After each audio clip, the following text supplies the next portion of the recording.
businessman Mark Cuban. And Mark, I appreciate your time. I know you've been supporting Harris since she got into the race. You're now officially on the campaign trail with her for the first time. How come? Why are you out on the trail?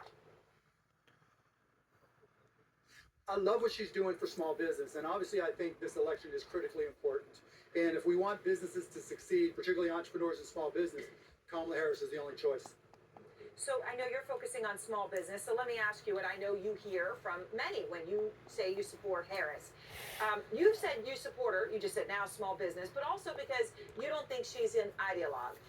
But that is exactly the criticism others have. They say Right. she lacks conviction, that she's flip-flopped. So I'm just going to play a few of those flip-flops for you, Mark, that I'm sure you hear a lot about, and give you a chance to respond. Sure. Here she is. Sure.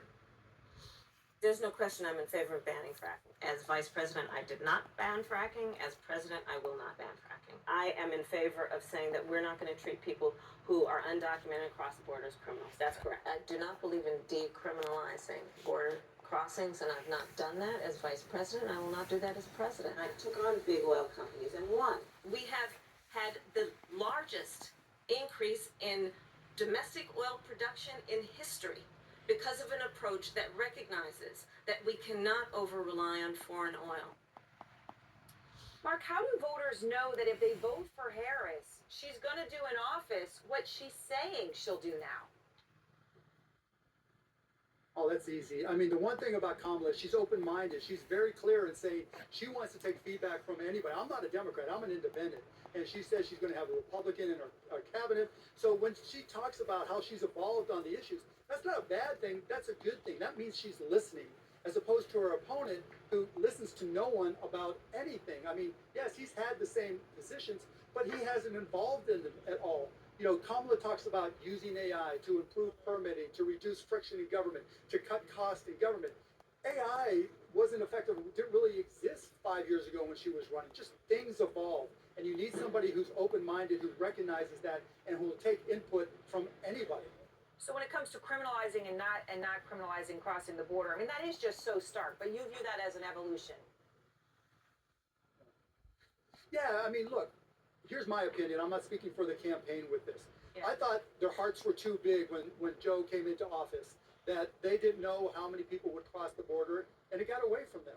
But they figured it out. They learned. And what did they do? He put together an executive order, and now the number of border crossings is down to where they were under Trump, maybe a little lower. She says she's going to sign the border bill, which is very clear where she stands now. But let me tell you, the most important thing that has not been discussed, Donald Trump and Kamala both have said when it comes to illegals that are in the country that have violated the law, that are criminals, they're going to deport them. Donald Trump hasn't said what he's going to do to deport anybody else. Is he going to do like they did to Elian Gonzalez, the little 6-year-old kid in Miami, when they sent in the militia to go pull him out? That would not surprise me. And the downscale impact of taking the militia to go hunt people down and pull them out of their homes, what do you think that community is going to do? What do you think you would do if someone dragged your cousin, your nephew, your niece, whatever, out of your house? I don't think he's thought this through. Whereas with Vice President Harris, you know, she understands that this has to be a consistent program that everybody understands, that is put forward, that everybody can feel safe with, but that you have to follow law. You have to go through the front door. You have to follow the legal processes. But she's not going to send the militia to pull people out of their homes like Donald Trump might. So you mentioned that she said she'd have a Republican serve in her cabinet. She has said that. I know you're an independent, but would you serve in her administration? No, I'll make a lousy employee showing up with a suit, you know, going to meetings. That is not me. You know, like we talked about, I have costplusdrugs.com, which is literally changing the pharmaceutical industry and saving patients millions of dollars. And that is my focus right now. I truly want to change the healthcare industry. And the good news is, because Kamala is not an ideologue, we have talked about this, and we have talked about ways that she can use transparency and eliminating pharmacy benefit managers, the middlemen, to cut household pharmacy costs by 20-30%. So I think she gets it, and I can have more impact outside rather than inside. So your fellow billionaire Elon Musk, he's all in for Trump, of course. He's been at a rally on stage with Trump, you know, that moment, jumping up and down. He did an event for Trump today.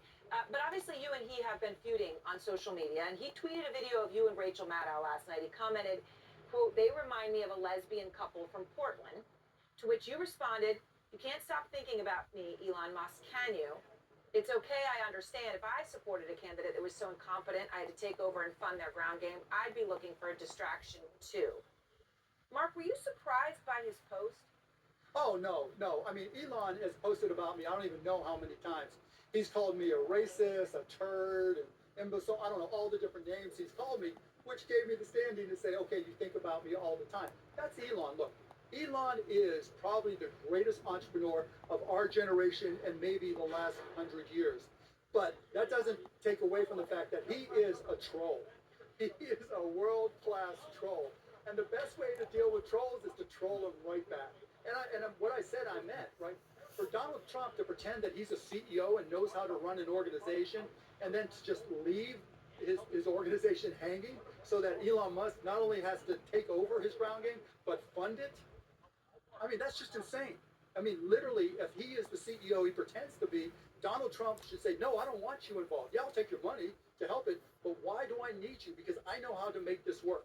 Elon is only there helping them specifically because Donald has no clue. And he did an interview with Ben Shapiro where Ben Shapiro said, I've heard different things about your ground game. Can you speak to it? Donald Trump avoided the question completely, or maybe he didn't understand it. All right. Well, Mark, I appreciate your time. Thank you. Always, Aaron. Thanks for having me on.